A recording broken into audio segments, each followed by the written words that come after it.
Why we sabotage our happiness. Have you ever noticed how, sometimes, just when life starts to feel good, we do something that ruins it? Maybe we push away someone who cares about us.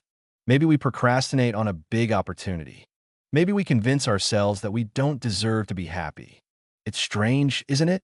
We say we want happiness, yet we keep running from it.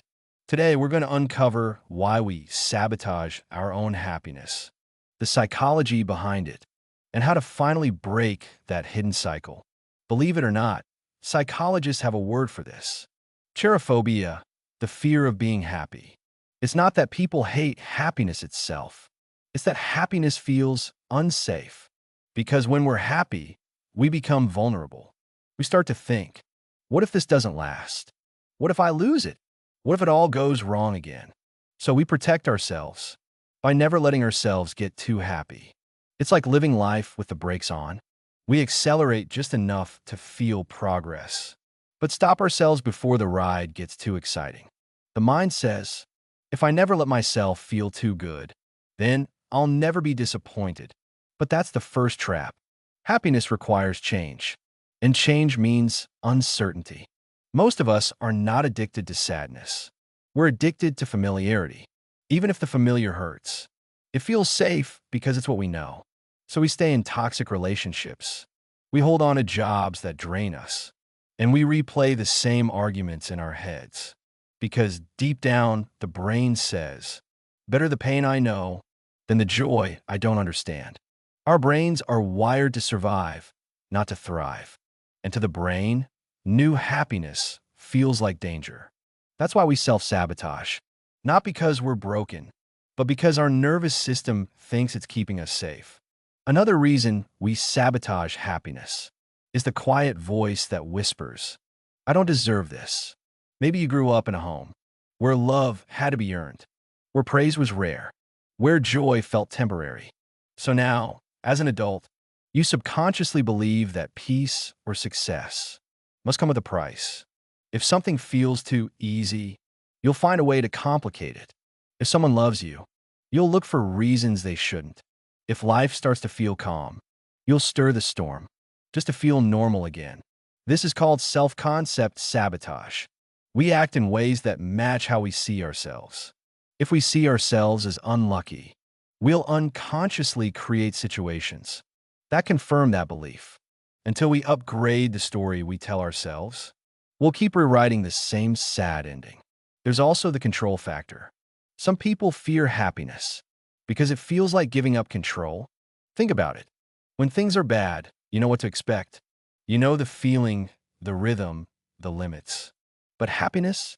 Happiness feels wild, unpredictable, and dependent on things we can't always manage, like people, time, or luck.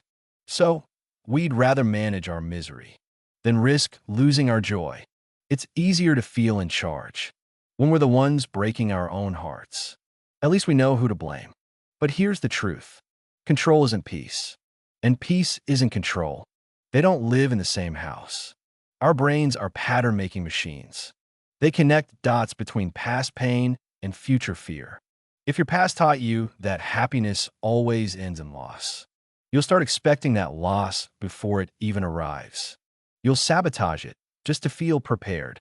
It's a twisted kind of comfort. If I ruin it first, at least I won't be surprised when it's gone. But every time we do that, we're reteaching the brain the same lesson. That happiness equals danger.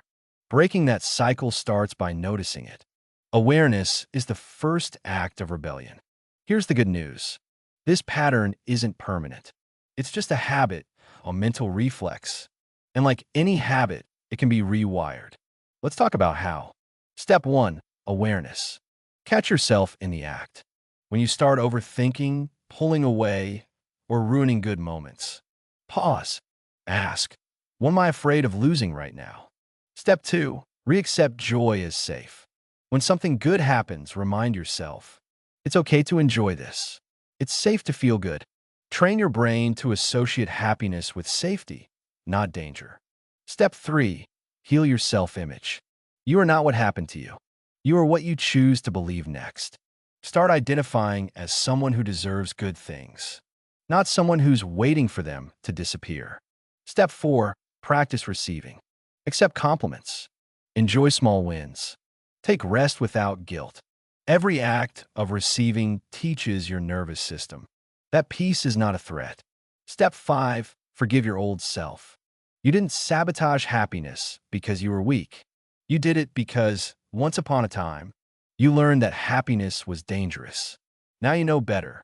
Happiness isn't something we chase. It's something we allow. And the moment we stop running from it, life begins to meet us halfway. So next time you catch yourself ruining a good thing, pause, breathe, and remember, you're allowed to feel happy. You're safe to be at peace. You deserve the light you keep trying to hide from. If this message touched you, take a moment to subscribe to the channel. Share this video with someone who needs to hear it, and leave a comment below about one way you plan to stop sabotaging your own happiness. Your story might help someone else find theirs.